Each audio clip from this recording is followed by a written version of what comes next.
This is LCC Radio, WLNZ 89.7 here in Lansing, Michigan. This is Lansing Online News Radio with Bonnie Bucqueroux and Bill Castanier. Welcome to our weekly radio show. My voice holds out here. I'd like to greet our first guest. Jill Fritz is returning to the show. We see her frequently, and Wayne Pacelle. Yes. And I didn't give you the hard C. I thought, I thought you always had the Pacelle, so it's yes, there was a pope named Pacelle. Ah, Was he a good okay. pope or a bad He pope? was a controversial pope. Okay. Now, Wayne is with the National Humane Society of the United States, and Jill is with the local chapter here in the state of Michigan. I'm the Michigan Senior State Director for the Humane Society of the United States. Aha. It's the world's longest title. It is. I mean, you must have to do 2 business cards Yes. end to end in order to do that. Now, you're in today and tomorrow, Wayne, in order to talk about the ballot issue that's coming up, and it's protecting Michigan wolves. Yes, Tell us a little bit about what's going on with that. sure. It's actually a remarkably complicated story for something dealing with wolves and protecting wolves. So the wolves in the Great Lakes were classified as endangered under the Federal Endangered Species Act, but they were delisted, so the federal government took them off the list because they felt that they met certain recovery goals. The states in the upper Great Lakes said, okay, we're going to wait 5 years before we start hunting them. As soon as they got off the list, the states immediately moved to hunt them, including Michigan. And Michigan's population is fewer than 700 wolves, and this is not a big number of animals. So the legislature rushed a bill through, led by a state senator from the UP. We qualified with Jill Fritz here leading the effort, but building a big coalition of Native American tribes and environmental organizations, businesses, the Detroit Zoo, others, qualified a referendum to give voters the opportunity to nullify the action of the legislature. Right. So the way that it works is if you qualify the petition, we gathered in 67 days something like 250,000 signatures. It was incredible. It was also in the middle of winter. So the legislature didn't say, well, nice job, well done, we may oppose you on the ballot come November 2014. They then found another way to try to institute a wolf hunt by giving the Natural Resources Commission the authority to move any species from the protected list to the game list. So this could be wolves, it could be sandhill cranes, it could be any protected species. So the practical effect was to try to subvert our first referendum. Yes. We said, why are you doing this? There is a constitutional right of citizens to conduct the referendum process to try to stop the legislature from conducting an action that is at odds with the values of the people of Michigan. Mm-hmm. So we took the unusual step of mounting a second referendum drive.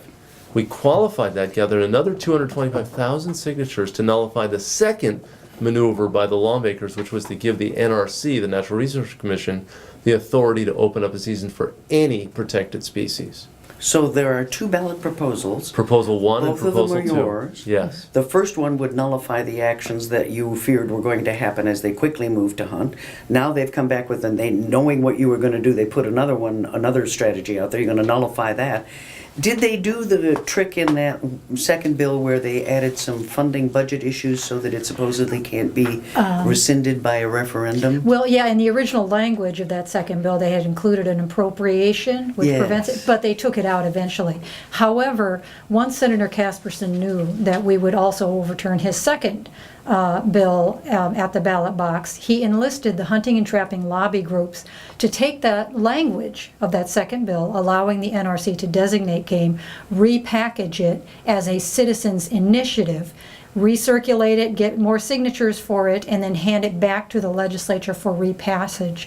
And it was at that point that they tacked on a $1 million appropriation under the guise of controlling aquatic invasive species, Asian carp, but really for the sole purpose of preventing us from doing a third referendum on that initiative language. But they basically circulated that same language, allowing the NRC to designate that game under the disguise of a citizens' initiative. So we have these warring strategies out here.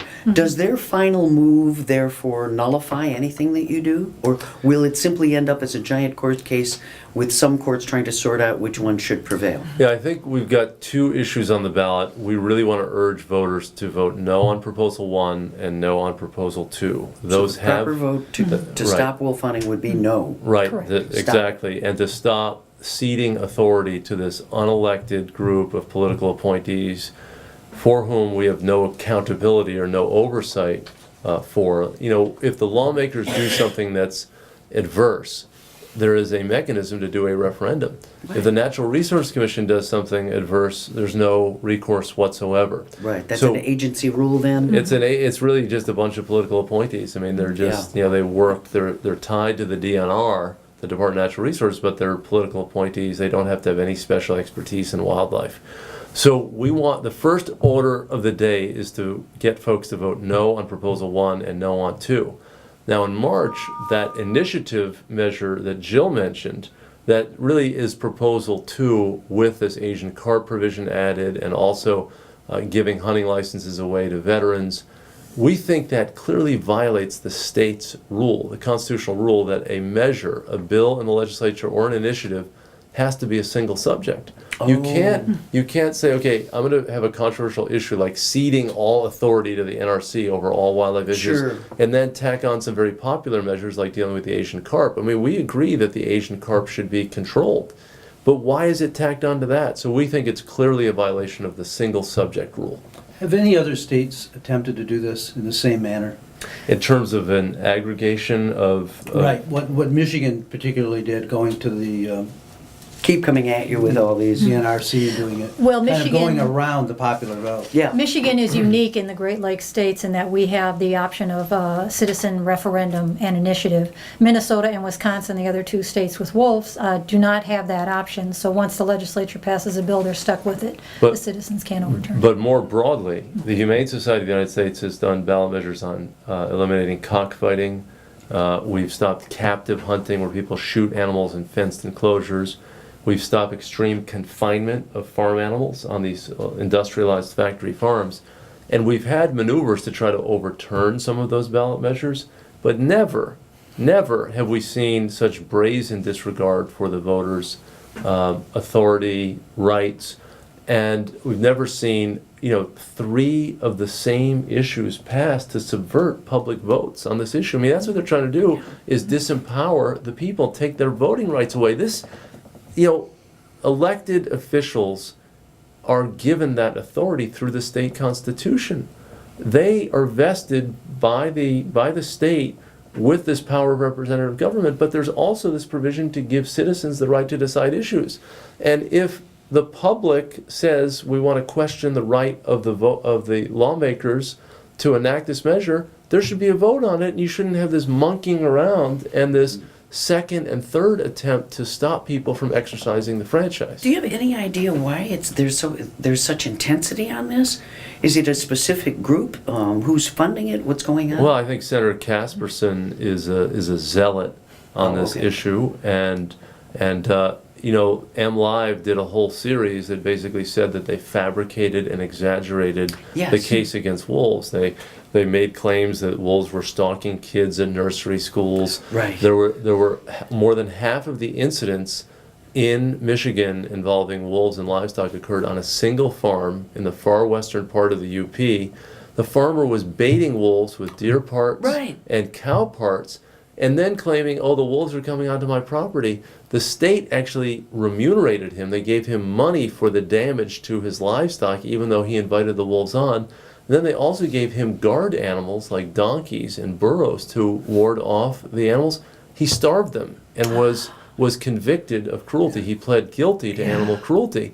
So the dirty tricks, the exaggeration, the lies, I think some of this relates to these innate fears that some people have of predators. They think that wolves are going to be They're in all our marauding. children's fairy tales. Yeah, people grew up thinking they're really dangerous. My friend Dr. Harry Frank at Flint U of M was one of the few who actually had a license to have a wolf, federal license. They're not very common.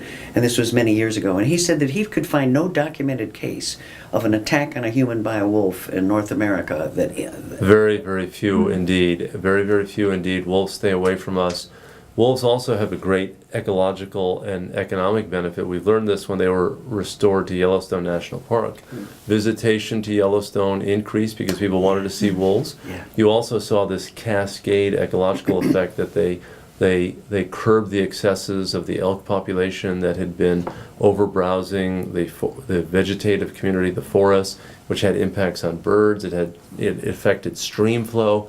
It was this incredible trophic cascade, and the wolves were viewed as having a beneficial ecological effect. Now, frankly, Michigan wrote the book on this because Isle Royale National Park has had wolves since the 1940s. They crossed an ice bridge from Canada, went to Isle Royale. I actually spent 4 months there as a park ranger. Oh, did you? I didn't know that. Yeah, many years ago. It's a fabulous place, and and the wolves actually are regulated by the moose population. So the wolf population moved between 10 and 50. And when they got to the high level, the moose population went down a little bit, and then the wolves numbers went down as well. So it's not as if wolves are just going to expand in number. There are limitations based on the prey base and the availability of the habitat. And it was really a mutualism circumstance. The wolves and the moose kind of kept the other numbers under control. And I think in the UP and the rest of Michigan, you're going to see this incredible ecological benefit that wolves bring. And I also think you'll see an economic benefit. I mean, what are some of the great impacts that wildlife have on us? Deer eat crops of farmers. Yeah. There are deer auto collisions. Yes. If the wolves can curb the excesses of the numbers, you're going to see multi-million-dollar economic benefit to the state of Michigan as a consequence of wolves. Plus, people are going to go to the UP to see wolves because they just have this mystique around them. One of the things that really disturbs me about the situation here in Michigan, it wouldn't just allow hunting, it would also allow trapping. And let's talk a little bit about the problems with trapping. Well, trapping was definitely the weapon of choice used in both Minnesota and Wisconsin when they immediately started their seasons on wolves. Was it? In fact, 3/4 of the wolves killed in the first season in Minnesota were killed in traps, steel jaw leg hold traps or snaring traps. When Michigan initiated its first season after they passed that second law allowing the NRC to designate them and authorize a hunt, they originally had included trapping in the season in Michigan, but we think because of enormous public scrutiny, they removed it in the final plan. But that was just for that one season that they had. Once they had the hunt and found that the hunters, even using predator collars and bait, could only kill half of the wolves in the quota, and realizing what everyone said all along, that wolves are very shy and want to be as far away from people as possible, they indicated they would be more than willing to add trapping back in subsequent seasons, which is another reason to overturn this legislation to protect wolves from that inhuman practice. And let me just say a word about these steel jaw traps. I mean, they're indiscriminate. They catch any animal that happens to trigger the device. Yes. Some of the data shows, 2 non-target animals for every target animal, sometimes even more. The animals languish in the traps. I mean, these are animals who've known only freedom, and then suddenly the steel trap slams on their leg. They chew at their leg to try to get out of it. They twist their leg around to get out of it. They make incredible efforts to escape. The trapping is done in the winter where the animals are freezing. And, imagine if you're stuck in a trap and you're exposed. I mean, animals can maintain their body temperature, but not if they're in a trap like this. Not if they're injured. Yeah, not if they're injured and their skin is exposed. So this is it's a particularly inhumane practice. I'm shocked that it's still allowed. I mean, We've banned the use of these steel jaw traps by ballot initiative in Washington and Colorado and Arizona, California, Massachusetts, but not in Michigan, and this is what we will see if voters do not vote no on Proposal 1 and 2. I'm certain we'll see steel jaw traps. Go ahead. How many hunters applied for licenses for that hunt? They sold 1,200 tags in the first season. Okay. But they lowballed it. I mean, this was really an example of how the pressure that the Humane Society of the U.S. and the Keep Michigan Wolves Protected Coalition, they would have done just what Wisconsin and Minnesota did, where they killed nearly 1/3 of the wolves in Wisconsin, and they killed a very large number in Minnesota as well. And in Wisconsin, they also allow the wolves to be chased down with packs of dogs, which basically is an animal fighting situation. The wolves will turn and fight. Why have we decided to regress? I mean, wow, that is stunning. Yeah, I mean, I think that this is really just the arrogance of some folks within the hunting and trapping lobby. There rank and file deer hunters who we're not quarreling with, who shoot the animals and who eat the meat Yep. and kill the animals quickly. And if those animals actually living in freedom, they're better off than the farm animals who are on the factory farms. So we're not quarreling with those folks, but wolves are inedible. Nobody eats a Right, wolf. right. And there's already a mechanism in state and federal law to control any problem wolf. This You're is right. this is about going So farmers into who the have those wilderness. complaints, there is redress. There's redress. This is about going into the wilderness, into a national forest or some other area where the wolves are not causing anyone any trouble, shooting them, disrupting their packs and their social lives. I mean, these are brothers and sisters, and there's an alpha male and an alpha female. I mean, they have families. Yes. And to just treat them like they're just a bunch of chess pieces is wrong, I think. This is LCC Radio, WLNZ, here in Lansing, Michigan. We're talking with Wayne Pacelle and with Joe Fritz about the wolf issue in Michigan. And I would like to ask what activities are coming up if people want to learn more. Are there things going on tomorrow that people need to know about in the community? Well, right now, some of our campaign staff is up in the UP having meetings in Marquette, and we were in Sault Ste. Marie last night, we were in Traverse City the night before. So we're traveling the state, doing town halls, distributing campaign literature to attendees and answering any questions. But we encourage everyone to visit our website at keepwolvesprotected.com and noon1and2.com to learn more about the issue and to sign up to be a volunteer for the campaign. We really want people to spread the word to their friends because a lot of people don't know if this is yes or no. And again, it's Right. no on proposal 1 and no on proposal 2 if you're for the wolves and if you're for voting rights. Very basic You're stuff. saying no to the hunting and the killing of them. Yeah, no to what the legislature did, no to this power grab, Yeah. no to this attempt to subvert voting rights in this state. And we want people to forward email to friends and relatives and business associates to spread the word because we're really just 3 weeks from this election. And there's a lot at stake. This will be the first vote in the nation on how wolves should be managed. You know, they're knocking the heck out of wolves in Idaho and Montana and Minnesota and Wisconsin. This will be the first test of whether this old kind of mythic notion that wolves are these marauding, terrible, killing, versus the more informed view that wolves have a place in our ecosystem. They have an incredibly beneficial economic and ecological role, that they are wary of people, they stay away, and there are mechanisms already in place to do selective control of problem wolves. Right. This is not about that. That's already settled. This is about, are you going to kill unoffending wolves and do nothing with them because they're inedible? Wayne, I know you have to get going quickly, but I have to switch gears, and I'd be remiss if I didn't ask you one thing based on my background concern. You mentioned farm animals, and I'd like to segue, if we could, into farm animals, because one of the things that the Humane Society has done, I think, is this sort of really, as I said, beautifully simple kind of way of explaining the problem for farm animals, which is that all living things ought to have enough space to be able to stand up and turn around. And I always thought that was such a gorgeous way to try to, it's beautifully simple. I think that's an issue that people can grasp. Where are we with being able to reverse some of the horrors of industrial farming on animals? Well, over the last 50 years, we've had this mass movement of animals from outdoor systems, pasture-based systems, where animals could feel sunlight on their back or soil beneath their feet. They were moved into these warehouses, especially the poultry and the turkeys and the pigs and veal calves.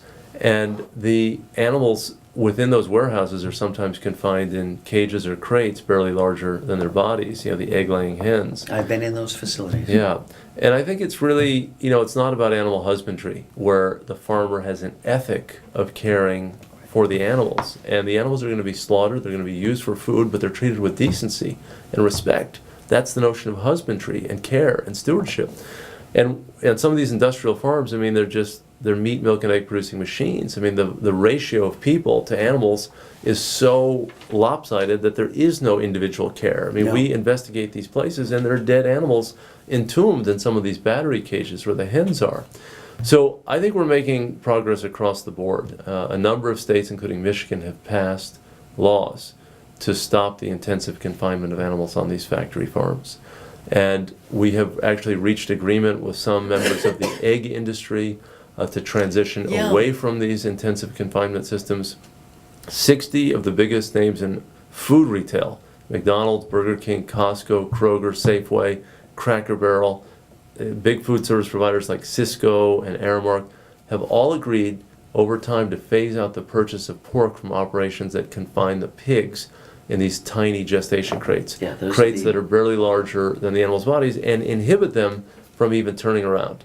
You I've know, seen them and they're unbelievable. yeah, so they're in these crates for 3 years. These are 3, 4, 500-pound animals. Yeah. They're in a crate that's 2 feet wide and 7 feet long, and they can't move.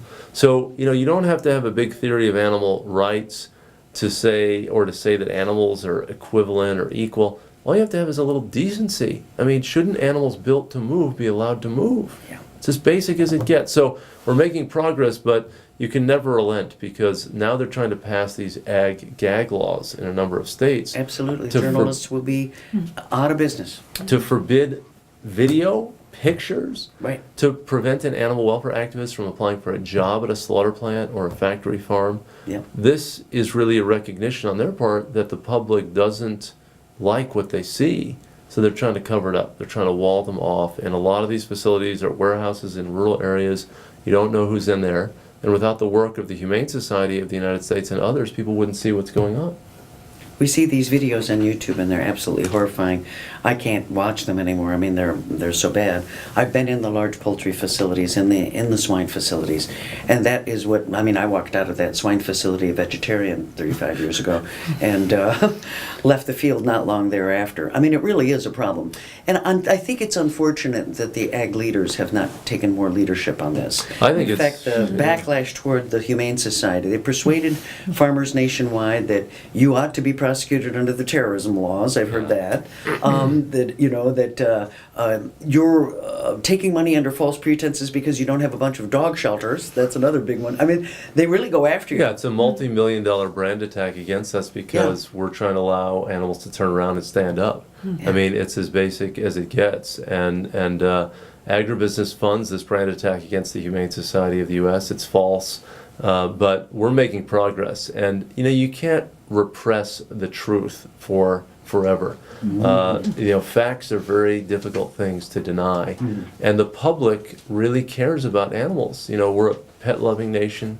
We're a wildlife-loving nation. We have anti-cruelty statutes in every state that codify the notion that we need to be decent to animals. How can we forget about these animals raised for food? Yeah. They're making the ultimate sacrifice, or we're sacrificing them for us. Shouldn't we at least make their lives decent before we kill them? I mean, is that too much to ask for us? Absolutely not. I know. So people can get involved. They can go to humanesociety.org and get on our email list. I write a daily blog. Get involved, learn what's going on, and this is how change happens, is that people of conscience aggregate. They get together and they drive this change. You know, when we passed this law in Michigan, we were threatening a ballot measure if the legislature didn't take action on this issue. And I think they knew that we would win handily, so they did agree. And we provided a phase out so the farmers could adjust to the new reality.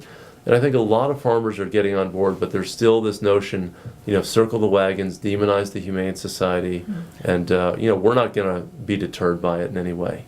It's great news. It is good news. Well, I want to thank Jill and I want to thank Thank Wayne you. for coming tonight. Thank you so much. I know you have to dash, and I'm glad that you're out there doing the good work that you do.